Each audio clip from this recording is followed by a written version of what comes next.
செய்யறதுல அதிருப்தி இருக்கிறதா வைரமுத்து அவர்கள் வந்து தெரிவிச்சிருக்காங்க. குறிப்பா அயோத்தி, ஆடு ஜீவிதம் போன்ற படம் எல்லாம் வந்துட்டு தேசிய விருதுல இடம்பெறல அப்படின்னு சொல்லி.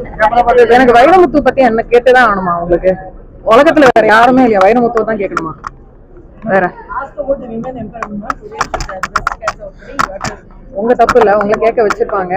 ஆனா உங்களுக்கு இந்த மாதிரி ஒரு ட்ரிகர்டா ஒரு ரியாக்ஷன் வரணும், நான் இந்த மாதிரி ரியாக்ட் பண்ணணும், நீங்க அதுக்கு ஒரு பதில் சொல்லணும். நீங்க ஒரு பெண்ணா இருந்துட்டு என்ன இந்த மாதிரி ஒரு கேள்வி கேட்கறது எனக்கு என்ன சொல்றதுன்னே தெரியலமா. தேவையா? நிஜமா சொல்லுங்க, தேவையா? 7 வருஷமா வந்து இன்னும் பேன் பண்ணிட்டு இருக்காங்க, இன்னும் கோர்ட்டுக்கு போயிட்டு இருக்கேன், கேஸ் போயிட்டு இருக்கேன். அந்த விஷயத்தை பத்தியோ இல்ல வந்து டப்பிங் யூனியன் வந்து இடிச்சு தரமட்டமாக்கி அந்த எதை பத்தியும் நீங்க பேசலையா? அவர் ரீதா சொல்லியிருக்காரு, அதை பத்தி நீங்க ஊர்வஷி மேம் பத்தி பேசல, நீங்க வைரமுத்துவை பத்தி பேசுறீங்க. What is the point? why are you triggering? why? tell me, what is the point of you are getting a salary out of this? நான் ரொம்ப ரெஸ்பெக்ட்ஃபுல்லா தான் கேட்கிறேன். What is the point?